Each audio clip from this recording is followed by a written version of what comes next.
بھی کر سکتا ہے یہ کام. تو جائز ہے کان کو چھدوانا، چاہے ایک سوراخ اس میں کروائیں یا 2 کروائیں، اس میں کوئی حرج نہیں ہے، لیکن جوان عورت یہ کام مرد سے نہ کروائے. کیا خواتین کا ناک چھدوانا جائز ہے؟ اسلام میں ناک چھدوانے کے بارے میں کیا حکم ہے؟ جائز ہے یا ناجائز؟ کیا یہ اللہ کی تخلیق بدلنے کے زمرے میں نہیں آئے گا؟ نیز اگر کوئی اپنی آنکھ یا ہونٹ چھدوانا شروع کر دے جیسے کہ بعض مغربی ملکوں میں ہوتا ہے تو کیا وہ بھی جائز ہوگا؟ زینب کراچی سے. ناک اور کان چھدوانا جائز ہے، باقی ہونٹ اور یہ پھر یہ غلو ہے. یہ ناک کا تو حصہ بھی نرم ہوتا ہے اور یہ کان کا حصہ بھی نرم ہوتا ہے، اس میں تو کوئی تغییر خلق اللہ نہیں ہوتی. لیکن ہونٹوں کو شروع کر دیا یا اور باڈی کے، جیسے نبی صلی اللہ علیہ وسلم نے جسم گندوانے کو حرام قرار دیا، یہ جو جسم میں جو ہے وہ سوراخ کر کے بھر دیتے ہیں اس کو، یہ بالکل حرام ہے، یہ بھی تغییر خلق اللہ میں داخل ہے. غسل کے وقت کان کی بالیاں اتارنا ضروری ہے کیا؟ ہے اس کی حالت میں کانوں میں جو بالیاں پہنی جاتی ہیں یا ناک میں پہنا جاتا ہے، کیا غسل کرتے وقت اس کو دھونا لازمی ہے؟ بنت عنایت ڈیرہ اسماعیل خان. جی ہاں، دھونا لازمی ہے. اگر ہلانے سے پانی اندر پہنچ جاتا ہے تو نکالنا ضروری نہیں ہے. اگر ہلائے بغیر، یعنی وہ جو ناک میں ہے یا کان میں بالی ہے اس کو نکالے بغیر سوراخ میں پانی نہیں پہنچتا تو پھر اس کو دھونا لازم ہے، یعنی اس کو کھولنا اور پانی پہنچنا لازم ہے. وہمی نہ بنے، تھوڑا سا بھی یوں کریں تو پانی پہنچ جاتا ہے. اس کو ہلا لیں اچھی طریقے سے بالی کو. کانوں میں جو خواتین کے بالیاں ہوتی ہیں، پانی چھینٹا ڈال کے نا اچھی طرح سے بالی کو ہلا لیا جائے اور پانی پھینکا جائے تو پانی پہنچ جاتا ہے. کیا خلا کے بعد نکاح ہو سکتا ہے؟ ایک خاتون انڈیا سے. میرا 1 مہینے پہلے خلا ہوا ہے، اب ہم دوبارہ نکاح کرنا چاہتے ہیں. البتہ خلا میں میری مرضی شامل نہیں تھی، ہماری فیملی کے مسائل کی وجہ سے یہ ہوا تھا. ہم دونوں نے اپنے منہ سے کچھ نہیں کہا تھا، صرف کاغذات پر دستخط کیے تھے. کیا یہ خلا ہو گیا تھا؟ جی ہاں ہو گیا تھا. اگر میاں نے دستخط کر دیے تو اگر اس پہ 3 طلاقیں نہیں لکھی تھی، خلا کا لفظ لکھا ہوا تھا، تو یہ 1 طلاق بائن ہے. آپ جب چاہیں دوبارہ نکاح نئے مہر کے ساتھ کر سکتے ہیں. آئندہ شوہر کو 2 طلاقوں کا. کتے کا منہ لگ جائے تو جسم ناپاک ہو جائے گا. عابد صاحب آسٹریلیا سے. اگر کتے کا منہ یا زبان جسم یا کپڑے کے کسی حصے پہ لگ جائے تو کیا کریں؟ کیا اسے پاک کرانا ضروری ہوگا؟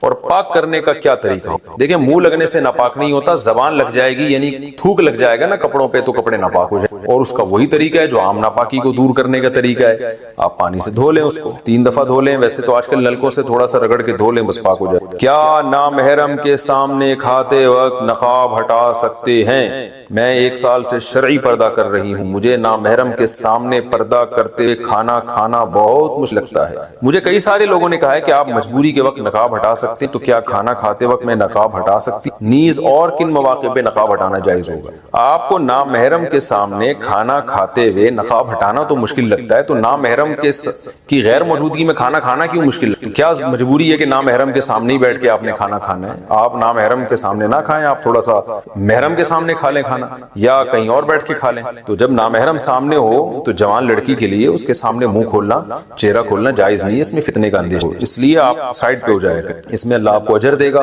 اور ویسے بھی پردہ رہا کہاں جب منہ کھول ہی لیا اس کے سامنے، اور پھر کیا وہ بعد میں پردے کا کیا فائدہ؟ تو یا تو مکمل پردہ کرنا ہے تو پھر پراپر طریقے سے کریں، یہ زیادہ اچھی بات ہے جب اللہ نے آپ کو ہمت. وراثت تقسیم ہونے سے پہلے باغ میں پھل لگانا. میرے دادا کا انتقال کچھ سال پہلے ہو گیا تھا، ان کی وراثت تقسیم نہیں ہوئی ہے. ہمارے گھر میں جوائنٹ کی طرح کیمپس گھر میں بنا ہوا ہے جس میں زمینیں اور باغ وغیرہ ہیں. اسے ہم سب بغیر کسی پابندی کے استعمال کرتے ہیں. اسی طرح ہم باغ میں پھل وغیرہ بھی لگاتے ہیں. اس کا کیا حکم ہوگا؟ عادل صاحب انڈیا سے. بہت غلط کر رہے ہیں آپ. دادا کی وراثت کو فوراً تقسیم کریں. تقسیم میں یہ نہیں کہ اس کے ٹکڑے کر دیں، بلکہ یہ جو ہے نا واضح کر دیں کہ اس وراثت میں کس کا کتنا حصہ ہے، اور سب کا کوئی پرسنٹیج پتا چل جائے. اس حساب سے اس باغ کے جو پیداوار ہے اس کو تقسیم کیا. تو یہ اس طرح مشترک طور پہ کھانا، اس میں بعض دفعہ حق تلفی ہو رہی ہوتی ہے. بہت سے لوگوں کی بہت کی طیب خاطر نہیں ہوتی دل، تو یہ غلط کر رہے ہیں آپ. فوراً اس کو یہ طے کریں کہ کس کا کتنا حصہ ہے. پھر جو اپنا حصہ لینا چاہے اس کو اس کی قیمت دے دیں یا باغ کو تقسیم کریں. وہ پھر اگلا مرحلہ ہے. پہلی فرصت میں آپ کو یہ طے کرنا پڑے گا. بال لمبے اور گھنے کرنے کا نسخہ. میرے بال بہت زیادہ گر رہے ہیں. میں ہر قسم کا تیل استعمال کر چکی ہوں لیکن کوئی فائدہ نہیں ہوتا. اور اب تو جلد بھی نظر آنے لگی ہے. برائے مہربانی مجھے کوئی ایسا نسخہ بتائیں بائل لمبے گھنے اور پیارے ہو جائیں. میں کوئی قبلہ حکیم صاحب نہیں ہوں، نہ میں ڈاکٹر صاحب ہوں، نہ میں کوئی بالوں کا اسپیشلسٹ ہوں جو میں آپ کو بتاؤں کہ بال گرنا بند ہو. آپ ایلفی سے چپکا لیں، میرے پاس تو یہی بہترین نسخہ ہے. پورے سر میں آپ ایلفی بکھیر دیں، انشاءاللہ مزید بال آپ کے نہیں گریں گے. اور اگر گرنا شروع ہو تو اس کا مطلب ہے ایلفی ختم ہو رہا ہے، وہاں سے اکھڑ رہی ہے، دوبارہ لگا دیں. اور تمام دوائیں بچوں کی پہنچ سے دور رکھیں. اور میں یہی کہہ سکتا ہوں جو میں نے ڈاکٹر سے استعمال سے قبل بوتل کو اچھی طرح ہلا لیں، پھر بھی آرام نہ آئے تو غسل میں کلی اور ناک میں پانی ڈالنے کا حکم.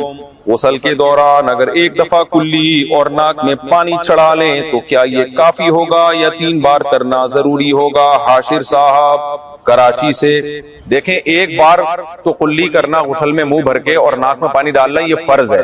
فرض تو ادا ہو جائے گا، غسل ہو جائے گا. لیکن سنت مؤکدہ یہ ہے کہ کم سے کم 3 بار منہ بھر کے کلی کی جائے اور 3 بار ناک میں پانی ڈالا جائے. تو سنت مؤکدہ کوئی عذر ہو تو چھوڑ سکتے ہیں، کوئی عذر نہ ہو تو سنت مؤکدہ کو چھوڑنا اچھا عمل نہیں ہے. غسل میں کلی اور ناک میں پانی ڈالنا.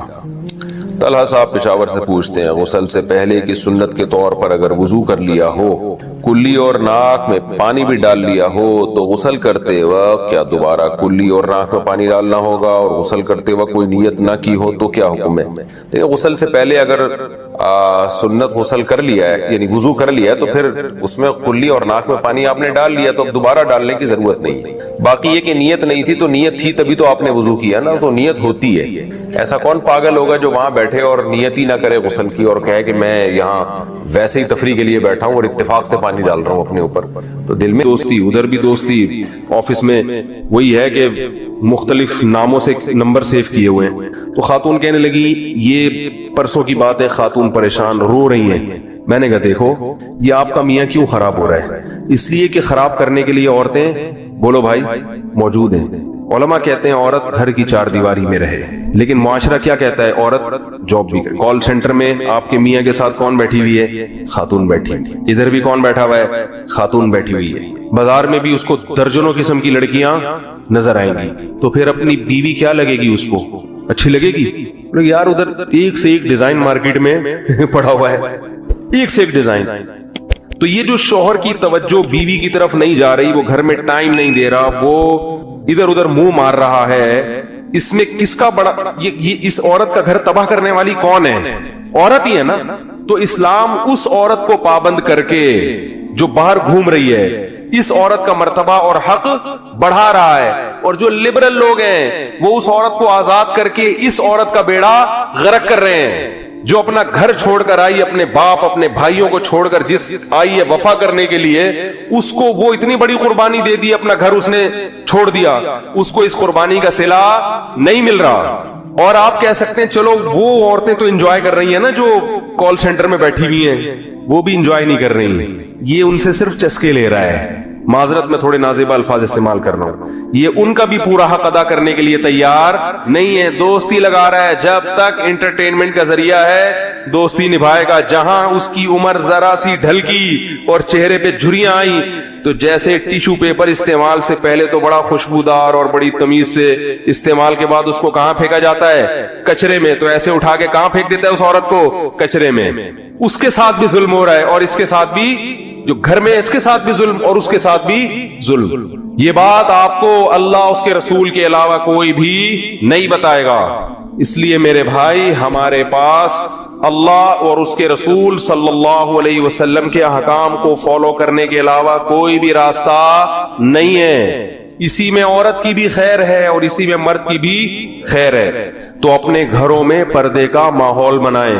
جب علماء یہ کہتے ہیں نا کہ شرعی پردہ کرواؤ، اپنی بیوی کو اپنے بھائیوں سے پردہ کرواؤ، کہتے ہیں کہ نہیں کہتے؟ اللہ کہہ رہا ہے، علماء کیا کہیں گے؟ اللہ کہہ رہا ہے قرآن میں. آپ کہیں گے کہ ایسا ٹاپک لے کے بیٹھے، ہماری دم پہ پاؤں رکھ لیا مولوی صاحب نے، معذرت. جب اللہ یہ کہتے ہیں تو اس میں فائدہ کس کا ہے؟ ہمارا ہی فائدہ ہے. اعتماد رہتا ہے انسان کو اپنے گھر والوں پر بھی. آج کیسے واقعات ہیں، بھائی کو بھائی پہ اعتماد ختم. جو بیرون ملک چلا جائے وہ پھر فسفسے میں مبتلا رہتا ہے، پتہ نہیں کیا ہو رہا ہے پیچھے، پتہ نہیں کیا ہو رہا ہے. ایک ذہنی مریض بنتے چلے جا رہے ہیں. اور پھر جو واٹس ایپ نے، فیس بک نے طوفان بدتمیزی مچایا ہے، وہ تو الامان والحفیظ. تو اپنے گھروں کی حفاظت کریں. یہ ذمہ داری زیادہ خواتین کی ہے. مرد کی ذمہ داری ہے اپنی آنکھوں کی حفاظت کرے, وہ وفا کرے.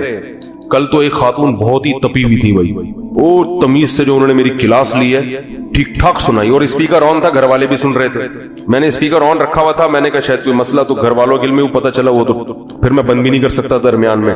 اب جب ایک دفعہ ہو گئے تو اب کیا, وہ سمجھدار ہیں آپ لوگ ہیں بھائی, کہیں گے جب اپنی تعریفیں ہو تو اسپیکر آن ہوتا ہے, جب برائی ہو تو اسپیکر آف ہو جاتا ہے. اب پبلک سن رہی تھی گھر میں, انہوں نے تمیز سے جو ہے نا کھچائی. انہوں نے بولا کہ آپ نے میرے گھر کو خراب کیا ہے, آپ 2-2 4-4 شادیوں پہ بیان کر کے میرے شوہر کو آپ نے خراب کر دیا. اس کی 10 درجنوں لڑکیوں سے دوستیاں ہیں, اور فحش فلمیں دیکھتا ہے پوری رات بیٹھ کے, اور بار بار شادی کی باتیں کرتا ہے. میرے سے نہ محبت ہے, نہ عزت ہے, نہ تمیز سے بات ہے, نہ بچوں کو ٹائم ہے, شادی. ان کو تو میں نے کچھ نہیں کہا, میں نے کہا بیچاری مظلوم عورت ہے, اس کی سن لو, تھوڑا سا ہلکی ہو جائیں گی.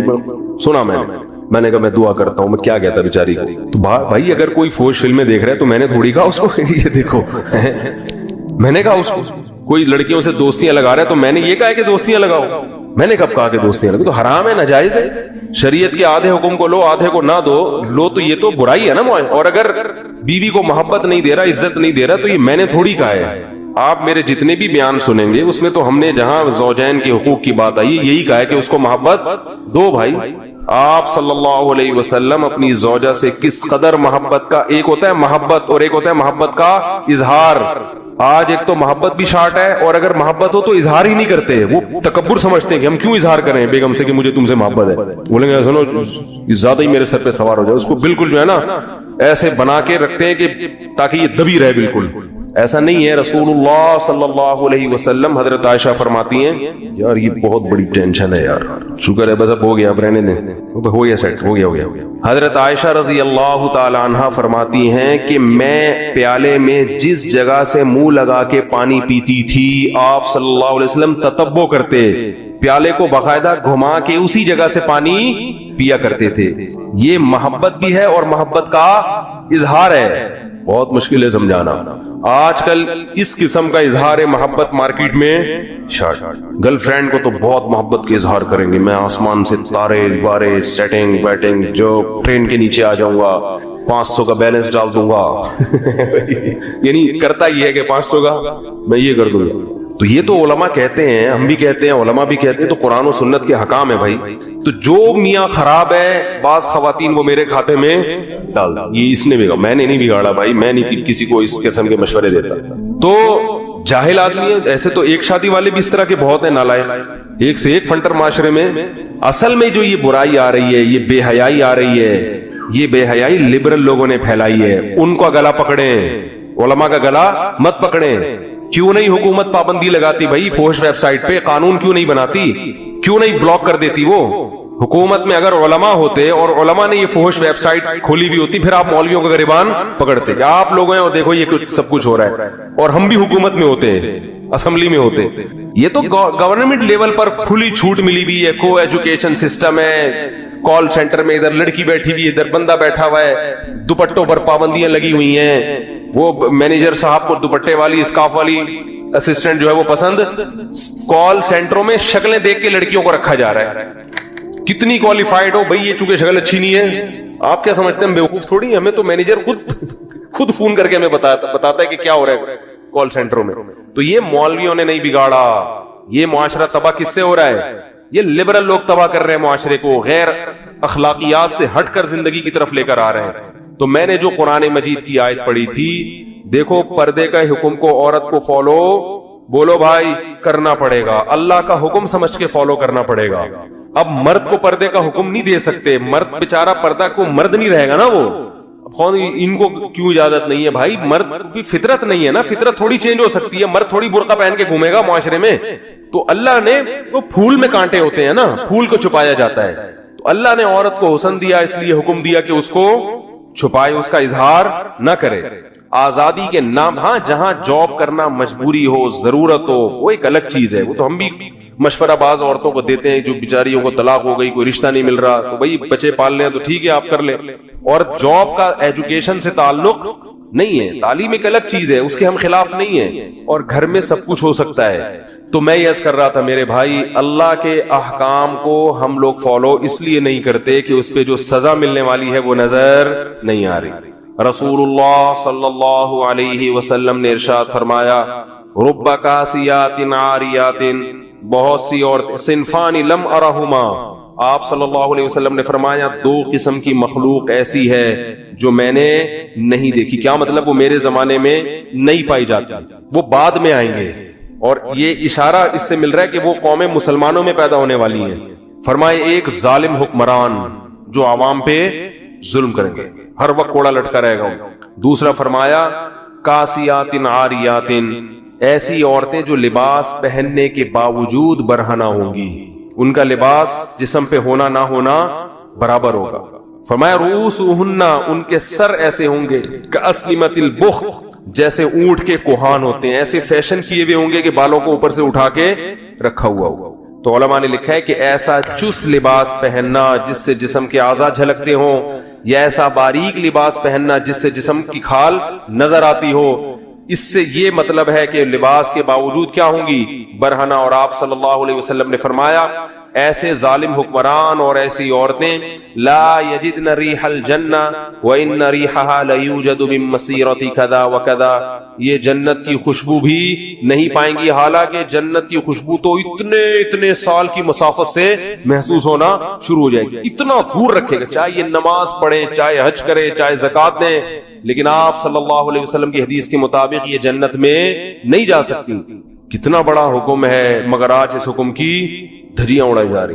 ایک بات میں بار بار کہتا ہوں, دیکھو اپنی بیٹیوں کو پراپر ڈریس پہنایا کرو. لوگ کہتے ہیں ہماری بیٹی ہمارے قابو میں نہیں ہے. بالغ ہونے کے بعد اگر قابو میں نہیں ہے تو بات سمجھ میں آتی ہے, بچیاں تو قابو میں ہی ہوتی ہیں نا. کسی بھی دیندار کو کھڑا کر دو, اس کے بیٹے کا لباس دیکھو اور اس کی بیٹی کا لباس. ابھی میں ہانگ کانگ گیا نا, مردوں کے پورے کپڑے ہیں, پورے نا ان کا بس نہیں چل رہا ہوتا, منہ بھی چھپا لے والے. اور ان کنٹریز میں خواتین کے کپڑے کیا ہیں؟ شارٹ, 2-4 اسٹیکر کہیں سے ادھار لے کے, وہ بھی ایسا لگتا ہے جیسے پتہ نہیں کیا تکلف ہے بھائی. بعض ایک صاحب کہنے لگے ان سے بولو کہ اس تکلف کی ضرورت کیا تھی, آپ خامخواہ کی ٹینشن.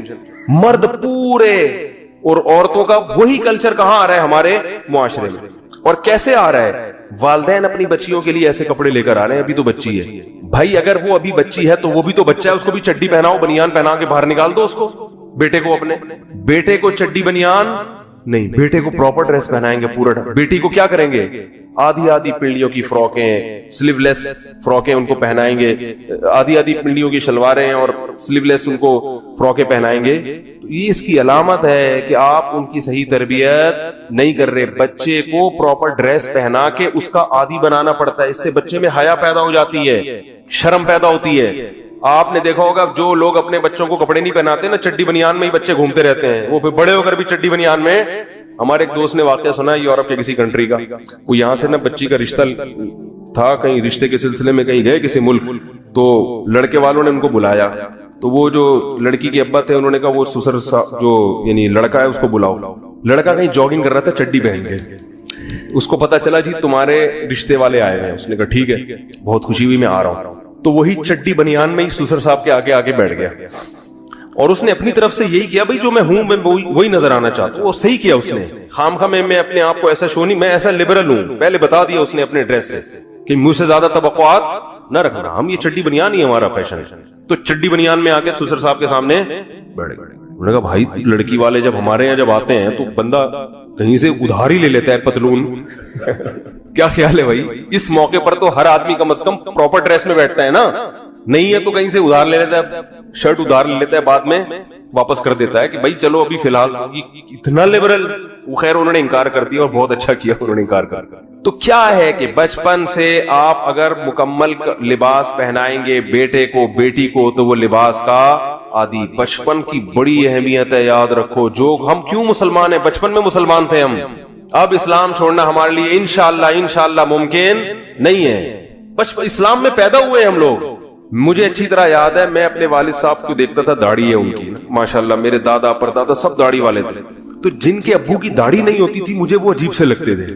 میں کہتا تھا یہ بچے اپنے ابو کو ابو کیسے سمجھتے ہیں, کیونکہ وہ داڑھی کا ایک وقار ہوتا ہے نا, ایک نورانیت ہوتی ہے. تو میں کہتا یار میرے والد صاحب کا نورانی چہرہ, ماشاءاللہ داڑھی, تو باپ کے لیے تو ایسا ہی چہرہ ہونا چاہیے نا. تو جو کلین شیو ابا ہوتے تھے, میں ان کے بچوں پہ ترس کھاتا تھا کہ یار یہ اپنے ابا کو, ان میں ابا پن تو نظر ہی نہیں ہے. معذرت جو بغیر داڑھی والے ہیں بھائی, معذرت, کسی کی توہین مقصد نہیں ہے. تو میں ان کو اپنے ابا ابا کیسے لگتے ہیں؟ وہ روحانیت تو آ نہیں رہی ان میں. ابا تو ببر شیر جیسا ہونا چاہیے نا. کیا ہو گیا بھائی؟ بھائی باپ کا تو مطلب کیا ہے؟ ہم اب والد صاحب کی داڑھی سے کھیلتے تھے, بڑا تھی بھی بڑی زبردست ماشاءاللہ گھنی داڑھی. وہ ایک انگریز, بھائی معذرت جو بغیر داڑھی والے بیٹھے ہیں, وہ ایک انگریز نے جو ہے نا ایک بچے کو گود میں اٹھایا تو وہ بچہ چپ تھا. تو ایک مسلمان نے اٹھایا, بچہ ایک دم رونے لگا نا. تو انگریز نے داڑھی کا مذاق اڑایا, دیکھا تمہاری داڑھی ہے تو تمہاری شکل سے دہشت ٹپک رہی ہے, بچہ رو رہا ہے, اور دیکھو. تو انہوں نے کہا بھائی دیکھو, تمہاری جب گود میں اٹھایا تو بچے کو پتہ نہیں چلا ابو کی گود میں امی کی گود میں.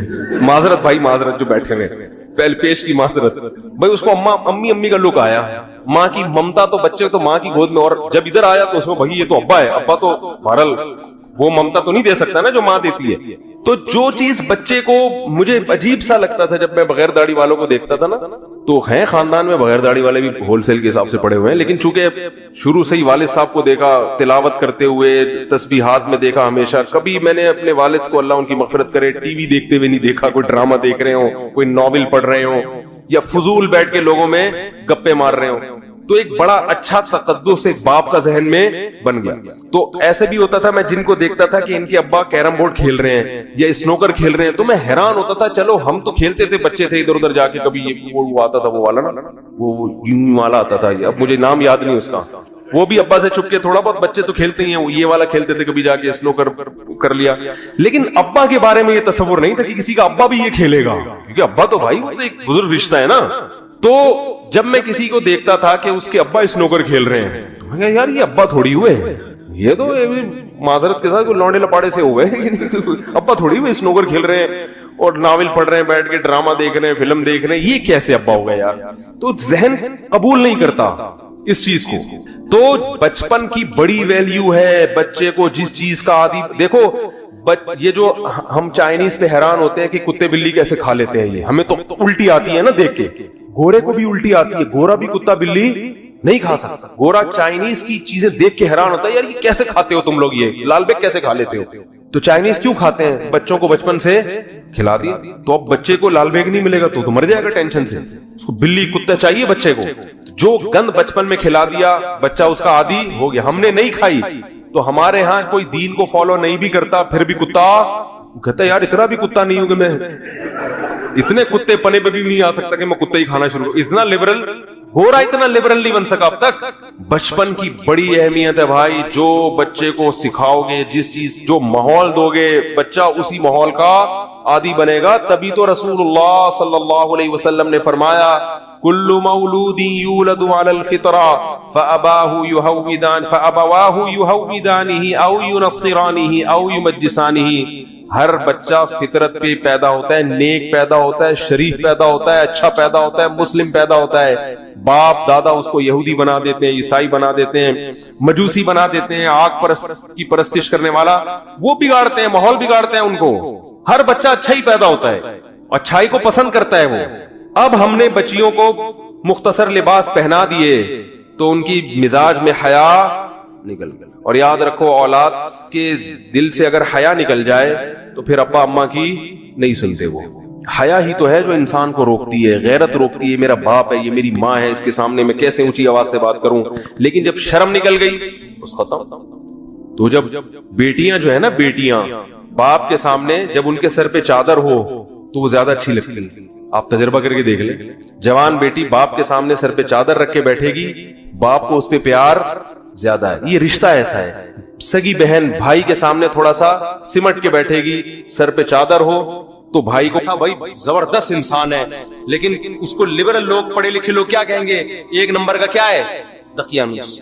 گرل فرینڈ بوائے فرینڈ رکھ رہے ہیں لوگ, لڑکیوں سے دوستیاں ہو رہی ہیں, یونیورسٹیوں میں کو ایجوکیشن سسٹم ہے, فیمیل ٹیچر پڑھا رہی ہے اور لڑکے پڑھ رہے ہیں. اس کو ماڈرنزم سمجھا جاتا ہے, اس کو سمجھاتی ہے اچھا معاشرہ ہے جہاں عورت کی عزت ہو رہی ہے. سمجھ میں آ رہی ہے بات؟ برقع پہنا دیا عورت کو, او ہو یہ لوگ تو ظالم ہیں. ابے عورت کو کمبختو برقع پہنا کے مردوں کی عیاشی رکتی ہے, عورت کی نہیں رکتی. عورت جتنا بے لباس گھومے گی مزہ تو مردوں کو آئے گا, عورت کو تھوڑی آئے گا. یہ عجیب قسم کی فضول قسم کا فلسفہ ہے کہ عورت کو کپڑوں سے آزاد کرنے کو عورت کی آزادی سمجھا جا رہا ہے. عورت جتنا کپڑوں سے آزاد ہوگی مزے کس کو آئیں گے؟ مردوں کو آئیں گے. جتنے کپڑے پہنے گی تو مردوں کے مزے خراب ہوں گے. مردوں کی عیاشی پہ لیبل کس کا لگا دیا؟ عورت کی آزادی کا. یہ گورے نے آپ کے ساتھ یہ کام کیا ہے. کمال کی بات ہے, ایک مسلمان جو اپنی بیوی کے ساتھ ساری زندگی وفا کرتا ہے, انڈے, آلو, پیاز, ٹماٹر, ہرا دھنیا, ادرک. آج پرچی میں کیا کیا لکھا ہوا تھا بھائی؟ آپ کے پاس آئی تھی نا پرچی؟ مجھے تو یاد ہو گئی. ایک دن تو میں نے جمعے کے دن جو ہے نا پرچی نکالی, وہ دعاؤں کے لیے پرچی دیتے ہیں, وہ میرے گھر کے سودے کی نکل آئی. اب میں بے دھیانی بڑھوں, 1 کلو آلو, 3 کلو ٹماٹر, تو ہمارا تو سارا دن کام ہی یہی ہے. ایک مرد, مسلمان مرد جو گھر میں بیوی کو ساری زندگی کھلاتا ہے اور پھر بھی تانے سنتا ہے, کیا آپ سے ملا کیا مجھے, وہ پھر بھی اس کو سہتا ہے, اس کی اولاد کی ساری زندگی خرچے اٹھاتا ہے, بچے کی پیدائش کا خرچہ اس کے ذمے, بچے کی بچیوں کی ٹینشن یہ لے رہا ہوتا ہے. اب تو دامادوں کو بھی پال رہا ہے, صحیح ہے نا, شادی ہونے کے بعد ساری ٹینشنیں ایک مرد اٹھا رہا ہے. اس کا بیوی سے صرف یہ مطالبہ ہے کہ میری مرضی کے بغیر گھر سے باہر مت نکلو. اس کو دقیانوس قرار دے دیا, بیکورڈ. عورتوں کے حقوق کا محافظ نہیں ہے یہ, عورتوں پہ پابندیاں لگائی ہوئی ہیں, بیڑیاں باندھ کے رکھا ہوا ہے. اور گورا جو کمبخت اپنے خرچے پہ, شکر ہے کمبخت کا انگلش میں ترجمہ نہیں ہے, ورنہ گورے بھی کچھ بیان سنتے ہیں نا, ان کو کیا پتا کمبخت کا کیا مطلب. اگر آپ سے کوئی ٹرانسلیشن کروائے تو اس بولے قابل احترام. ہاں, کیونکہ بعض دفعہ گورے بھی سن رہے ہوتے ہیں, رپورٹیں آئی ہیں اس طرح. تو گورا کمبخت ساری زندگی عورت سے مزے اڑائے گا, ساری بالغ ہوتے ہی گرل فرینڈ پہ کوئی خرچہ ہوتا ہے؟ کوئی خرچہ نہیں ہوتا ان کا. یہ آپ لوگ کے وہم ہے کہ گرل فرینڈ پہ, ان کے گرل فرینڈ پہ بھی 5 روپے بھی خرچ نہیں کرتے. گرل فرینڈ برگر کھائے گی اپنے پیسوں سے, اور لڑکا برگر کھائے گا. ہمارے ہاں تو گرل فرینڈ میں آدھے ہو جاتے ہیں لوگ. وہ ایک آدمی گیا نا گرل فرینڈ کو لے کے ہوٹل پہ, کہتے ہیں اللہ کے نام پہ 2 دودھ پتی دے دے. اس نے کہا کمبخت دوسری دودھ پتی کس کے لیے, اور اللہ کے نام پہ کیوں مانگ رہا ہے؟ کہہ رہے یار وہ گرل فرینڈ آئی ہوئی. تو کہا کمبخت تو اتنا غریب ہے تو گرل فرینڈ کیوں رکھی ہوئی ہے تو نے؟ کہہ رہا رکھ کے غریب ہو گیا ہوں, پہلے نہیں تھا. اتنا خرچہ کیا اس کے گرل فرینڈ پہ, بیوی پہ تو اس سے بھی زیادہ خرچے ہیں. اس کے تو ماموں جب آئیں گے تو ان کے لیے سموسے لے کر آؤ, اس کے پاپا آئے ہوئے ہیں تو ان کے لیے رول لے کر آؤ, اس کے چاچا آئے ہوئے ہیں تو اس کے لیے جلیبیاں لے کر آؤ, ان کو یہ پسند ہے, ان کو وہ پسند ہے. ایک طویل سلسلہ لا متناہی, نہ ختم ہونے والا سلسلہ. ان کو کیا کہہ دیا گورے نے؟ بیکورڈ. عورتوں کی زنجیریں باندھی ہوئی ہیں, اور گورا ساری زندگی عورت سے عیاشی کرتا ہے, مزے اڑاتا ہے, 1 روپے بھی اس پہ خرچ نہیں کرتا. اور اتفاق سے 50 سال میں جب وہ شادی کر بھی لیتا ہے تو آپ جا کے پوچھیں, ایک چائے کی پیالی اپنے خرچے پہ اپنی بیوی کو نہیں پلاتا وہ. تو اس بدماشی, یہ چرس ہے نا, یہ وہی ہے کہ چرسی تھے, نام کیا رکھ دیا؟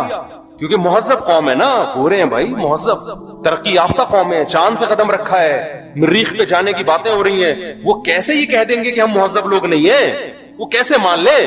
تو انہوں نے کیا کیا, تہذیب کی ڈیفینیشن کو کیا کر دیا؟ چینج. میں سمجھا پا رہا ہوں کہ نہیں کھوپڑی میں آ رہی بات؟ انہوں نے تہذیب کی ڈیفینیشن کیا, کیونکہ یہ تانا کہ ہم ان کمبختوں کو, ہمارے جیسوں کو ہم کہیں یہ مہذب ہیں, ان کے ابا ہوتے ہیں, ان کے بیوی ہوتی ہے, ان کے ماموں ہوتے ہیں, ان کے چاچو ہوتے ہیں, ان کے سالے ہوتے ہیں, یہ مہذب ہیں. نا نا نا نا, مہذب تو ہم ہیں. ابے تم کہاں سے مہذب ہو گئے؟ تم تو شراب پیتے ہو, تم تو زنا کرتے ہو, تم تو عورت سے وفا نہیں کرتے, تم تو ابا کو اولڈ ہاؤس میں جمع کرا دیتے ہو. بڑھاپے میں تو جنت کمانے کا ٹائم ملا تھا تمہیں, ان کی خدمت کرتے, تم اس وقت ابا کو اولڈ ہاؤس میں جمع کرا دیتے ہو. وہ کہتے ہیں اس سے کیا ہو, اولڈ ہاؤس میں ان کی خدمت گورنمنٹ کرتی ہے, زیادہ اچھے طریقے سے پلتے ہیں وہ. اور اگر لڑکی راضی ہے تو ہم نے زنا کر لیا, تو زنا کیا ہے؟ یہ تو آپس کے ریلیشن ہے. انہوں نے تہذیب کی ڈیفینیشن کو کیا کر دیا؟ چینج. مذہب ہمیں اس ڈیفینیشن کو چینج کرنے بولو نہیں دیتا. مذہب کہتا ہے لا تقربوا الزنا. 2 قسمیں ہوتی ہیں, ایک جانور میں بھی ہے, کچھ جوڑے بنا کے رہتے ہیں اور کچھ گدھے گھوڑوں کی طرح رہتے ہیں. تم نے گدھے گھوڑے نہیں بننا, تم نے نکاح کر کے رہنا ہے. تو اللہ نے کیا کہا؟ پیدائش کا مقصد ہے اچھا بننا, اور اچھے کو ڈیفائن بھی اللہ نے خود کر دیا کہ اچھا وہ ہے جس کو میں اچھا کہوں گا. اللہ نے کہا سود مت کھاؤ, مزاربہ, شرکت, اجارہ کے طریقے پر پیسہ کما سکتے ہو, سود کے طریقے پر تمہیں پیسہ کمانے کی اجازت نہیں ہے. اللہ نے کہا کہ یہ تمہارا باپ ہے, اس کے سامنے تم نے اف کیا تو تم اللہ کی نظر میں برے لوگوں میں شامل ہو جاؤ گے. بد نظری کی اجازت نہیں ہے. تو یہ دوسرا فرق ہے. تیسرا فرق کیا ہے؟ یعنی غیر مسلم میں اور ہم میں دو فرق میں نے بتا دیے، تیسرا اور آخری فرق بتا کے اپنے بیان کو ختم کرتا ہوں۔ دیکھو تیسرا فرق کیا ہے، اسلام نے آپ کو رہبانیت کی اجازت نہیں دی ہے۔ آپ کہہ سکتے ہیں نا ہمارا ہدف جب آخرت ہے تو مفتی صاحب پھر ہم ڈاکٹر بننے کو چھوڑ دیتے ہیں، کیا خیال ہے؟ پھر ہم سائنٹسٹ بننے کی کوشش، بولو نا، نہیں، پھر ہم اللہ اللہ کرتے ہیں، بس بیٹھ جاتے ہیں مسجد میں مصلی ڈال کر۔ یہ نہیں ہے، لا رہبانیت فی الاسلام۔ نبی صلی اللہ علیہ وسلم کے پاس چند صحابہ آئے، انہیں ایک نے عرض کیا یا رسول اللہ میں ساری رات تہجد پڑھوں گا، کبھی آرام نہیں کروں گا۔ ایک نے کہا میں زندگی بھر کبھی نکاح نہیں کروں گا، ایک نے کہا میں گوشت نہیں کھاؤں گا۔ آپ نے کیا اس عمل کو رہبانیت قرار دیا اور فرمایا میں تو نکاح بھی کرتا ہوں، میں تو آرام بھی کرتا ہوں۔ من رغب عن سنتی فلیس منی، جو میرے طریقے سے ہٹے گا وہ مجھ سے نہیں ہے۔ لیبل وہ اچھا لگا رہا ہے لیکن اس کو اللہ اچھا نہیں کہے۔ آپ کو کوئی کام کرنے سے نہیں روکا، آپ نے جو ہدف بنانا ہے نا، آخرت ہدف ہے، لیبلوکم ایکم احسن عملا، کہ اللہ دیکھنا چاہتے ہیں اچھا عمل کون کر رہا ہے۔ تو اچھے کی ڈیفینیشن میں یہ قطعاً نہیں ہے کہ آپ ایجوکیشن چھوڑ دو، آپ ترقی کرنا چھوڑ دو، نا نا نا نا نا۔ اچھے کی ڈیفینیشن میں قرآن نے بیان کیا ومن اراد الآخرہ، جو بھی کام کرو آپ اس میں نیت کیا کرو؟ آخرت۔ یہی وجہ ہے کہ جب اسلام دنیا میں آیا تو سائنسدان بھی ہمارے ہی ہوتے تھے۔ جو دنیاوی علوم اور فنون ہے اس کے بانی بھی مسلمان ہیں، انہوں نے دنیا میں سائنس اور ٹیکنالوجی کو فروغ دیا ہے۔ میرا ایک یونیورسٹی میں بیان ہوا، میں نے وہاں حوالوں کے ساتھ گوروں کے حوالے دیے۔ انگریز یہ کہتا ہے کہ اگر اسلام دنیا میں نہ آتا اور مسلمان سائنٹسٹ پیدا نہ ہوتے تو آج ہم جس ترقی تک ہیں، آج سے 500 سال بعد یہاں پہنچتے۔ مسلمان سائنسدانوں نے 500 سال کا سفر انسانیت کا بچا لیا ہے۔ سمجھ میں آ رہی ہے بات کہ نہیں آ رہی ہے؟ ابھی بھی نہیں آ رہی تو مجھے غصہ آ رہا ہے۔ تو رہبانیت نہیں ہے کہ آپ سائنسدان بننا چھوڑ دیں، آپ تاجر بننا چھوڑ دیں۔ اگر اسلام میں اسلام یہ چاہتا آپ تجارت چھوڑ کے مسجدوں میں بیٹھ جاؤ تو قرآن یہ تھوڑی کہتا